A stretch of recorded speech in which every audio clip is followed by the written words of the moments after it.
നമസ്കാരം. പശ്ചിമേഷ്യൻ യുദ്ധം നിർണായകമായ ഒരു വഴിത്തിരിവിലെത്തി നിൽക്കെ ഇറാനെതിരെ അമേരിക്കയുടെ കടുത്ത നിലപാടുകളും സമാധാനത്തിനായിട്ടുള്ള പുതിയ നീക്കങ്ങളും ഒരേ സമയം സജീവമാകുന്നു. ഇറാനെതിരെയുള്ള നാവിക ഉപരോധം കർശനമായി തുടരുമെന്ന് യു.എസ്. പ്രതിരോധ സെക്രട്ടറി പീറ്റ് ഹെഗ്സെത്ത് പ്രഖ്യാപിച്ചതിന് പിന്നാലെ ഇസ്രയേലും ലെബനനും തമ്മിൽ 10 ദിവസത്തെ വെടിനിർത്തലിന് ധാരണയായത് മേഖലയ്ക്ക് നേരിയ ആശ്വാസമാണ്. മാസങ്ങളായി തുടരുന്ന സംഘർഷത്തിന് താൽക്കാലിക ശമനം നൽകി ഇസ്രായേലും ലെബനനും 10 ദിവസത്തെ വെടിനിർത്തൽ സമ്മതിച്ചതായി യു.എസ്. പ്രസിഡന്റ് ഡൊണാൾഡ് ട്രംപ് അറിയിച്ചു. ഇസ്രായേൽ പ്രധാനമന്ത്രി ബെഞ്ചമിൻ നെതന്യാഹുവും ലെബനൻ പ്രസിഡന്റ് ജോസഫ് ഔണുമായി നടത്തിയ ചർച്ചകൾക്ക് ശേഷമാണ് ട്രംപ് ഇക്കാര്യം അറിയിച്ചത്. ഏപ്രിൽ 16 വ്യാഴാഴ്ച രാത്രി 9 മണി മുതൽ ഈ കരാർ പ്രാബല്യത്തിൽ വരും. ഇസ്രായേൽ പ്രധാനമന്ത്രി ബെഞ്ചമിൻ നെതന്യാഹുവിനെയും ലെബനൻ പ്രസിഡന്റ് ജോസഫ് ഔണിനെയും ട്രംപ് വൈറ്റ് ഹൗസിലേക്ക് ചർച്ചയ്ക്കായി ക്ഷണിച്ചിട്ടുണ്ട്. 1983 ശേഷം ഇരു രാജ്യങ്ങളും തമ്മിൽ നടക്കുന്ന ഏറ്റവും നിർണായകമായ കൂടിക്കാഴ്ചയാണിത്.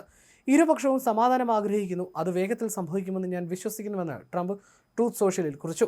വൈസ് പ്രസിഡന്റ് JD വാൻസ്, വിദേശകാര്യ സെക്രട്ടറി മാർക്കോ റൂബിയോ എന്നിവരുടെ നേതൃത്വത്തിൽ സ്ഥിരമായ സമാധാനത്തിനായി ചർച്ചകൾ തുടരുമെന്നും ട്രംപ് വ്യക്തമാക്കി. മേഖലയിൽ സമാധാനം പുനഃസ്ഥാപിക്കാനുള്ള ആദ്യപടിയാണിതെന്ന് ട്രംപ് വിശേഷിപ്പിച്ചു. ഇതിനിടെ ടെഹ്റാൻ സമാധാന കരാറിന് തയ്യാറായില്ല എങ്കിൽ US സൈന്യം കടുത്ത സൈനിക നടപടികളിലേക്ക് നീങ്ങുമെന്ന് US പ്രതിരോധ സെക്രട്ടറി പീറ്റ് ഹെഗ്സെത്ത് മുന്നറിയിപ്പ് നൽകി. ഇതൊരു തുല്യമായ പോരാട്ടമല്ലെന്ന് ഓർക്കുക എന്നായിരുന്നു ഇറാൻ നേതൃത്വത്തോടുള്ള അദ്ദേഹത്തിന്റെ പ്രതികരണം.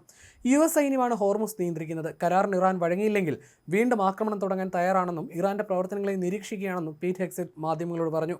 അതിനിടെ ഇറാനെതിരെയുള്ള കപ്പൽ ഉപരോധം അമേരിക്ക വ്യാപിപ്പിച്ചു. നിയമവിരുദ്ധമെന്ന് കരുതുന്ന ചരക്കുകൾ കൂടി ഉൾപ്പെടുത്തിയാണ് ഉപരോധം വിപുലീകരിച്ചിരിക്കുന്നത്. ഇറാനിയൻ തീരത്തേക്ക് എത്താൻ ശ്രമിക്കുന്നതായി സംശയിക്കുന്ന ഏതൊരു കപ്പലിനെയും തടഞ്ഞു നിർത്താനും പരിശോധിക്കാനുമുള്ള അവകാശം അമേരിക്കയ്ക്കുണ്ടെന്ന് US നേവിയുടെ നിർദ്ദേശത്തിൽ പറയുന്നു. ആയുധങ്ങൾ, ആയുധ സംവിധാനങ്ങൾ, വെടിക്കോപ്പുകൾ, ആണവ വസ്തുക്കൾ, അസംസ്കൃത എണ്ണയും ശുദ്ധീകരിച്ച എണ്ണ ഉൽപ്പന്നങ്ങളും, ഇരുമ്പ്, ഉരുക്ക്, അലൂമിനിയം എന്നിവയാണ് US-ന്റെ നിർദ്ദേശത്തിൽ നിരോധിത ചരക്കുകളുടെ പട്ടികയിൽ ഉൾപ്പെടുന്നത്. ഇറാൻ എണ്ണ കൊണ്ടുപോകുന്ന കപ്പലുകൾ ഉൾപ്പെടെ ഇറാനെ സഹായിക്കാൻ ശ്രമിക്കുന്ന ഏതൊരു കപ്പലിനെയും US പിന്തുടരുമെന്ന് US general Dan Kane പറഞ്ഞു. ഇറാന്റെ സമുദ്രാതിർത്തിക്കുള്ളിലും രാജ്യാന്തര സമുദ്ര മേഖലയിലും പരിസരങ്ങളിലും ഈ നിയമങ്ങൾ നടപ്പിലാക്കുമെന്നും അദ്ദേഹം പറഞ്ഞു. ഇറാൻ തുറമുഖങ്ങളിലേക്ക് പോകുന്നതും അവിടെ നിന്ന് വരുന്നതുമായ എല്ലാ കപ്പലുകൾക്കും ഉപരോധം ബാധകമാണ്. ഉപരോധം പാലിക്കാത്ത കപ്പലുകൾക്കെതിരെ സൈനിക ശക്തി പ്രയോഗിക്കുമെന്ന് ഡാൻ കെയ്ൻ പറഞ്ഞു. ഇതുവരെ 13 കപ്പലുകൾ യാത്ര ഉപേക്ഷിച്ച് മടങ്ങിയിട്ടുണ്ട്. നിലവിൽ US സൈന്യം കപ്പലുകളിൽ അതിക്രമിച്ച് കയറിയിട്ടില്ല. ഉപരോധം ഇറാന്റെ തുറമുഖങ്ങൾക്കാണ്, ഹോർമുസ് കടലിടുക്കിനല്ല. 10,000-ലധികം മറീനുകൾ, നാവികർ, വ്യോമസേന അംഗങ്ങൾ എന്നിവർ ചേർന്നാണ് US ഉപരോധം നടപ്പിലാക്കുന്നതെന്നും ഡാൻ കെയ്ൻ പറഞ്ഞു. സമാധാന ചർച്ചകൾ പുനരാരംഭിക്കാനിരിക്കെ ട്രംപിന് മുന്നിൽ ഇറാൻ 2 പ്രധാന ഉപാധികൾ വെച്ചെന്നാണ് റിപ്പോർട്ടുകൾ. പാകിസ്ഥാൻ മധ്യസ്ഥത വഹിക്കുന്ന ചർച്ചകളുടെ 2ാം ഘട്ടം തുടങ്ങും മുന്നേ ഹോർമുസ് കടലിടുക്ക് തുറക്കണമെന്നതാണ് ഇറാന്റെ 1ാമത്തെ ഉപാധി.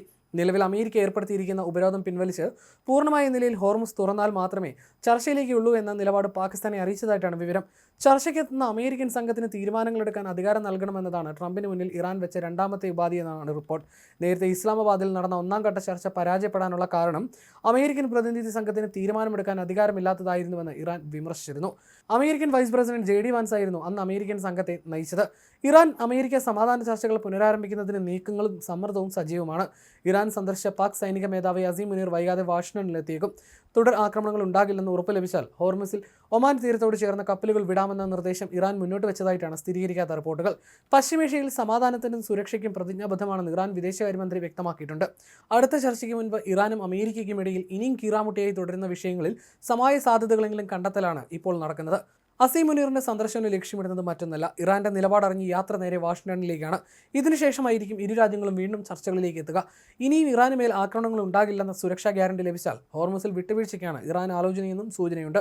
ഒമാൻ തീരത്തോട് ചേർന്നുള്ള ഹോർമുസ് വഴി കപ്പലുകൾ വിടാമെന്നതാണ് ഏകദേശ ധാരണയെന്നതാണ് റിപ്പോർട്ടുകൾ. ഹോർമുസിൽ സുഗമമായ നാവിക ഗതാഗതം സാധ്യമാകണമെന്ന നിലപാട് ചൈനയും അറിയിച്ചിട്ടുണ്ട്.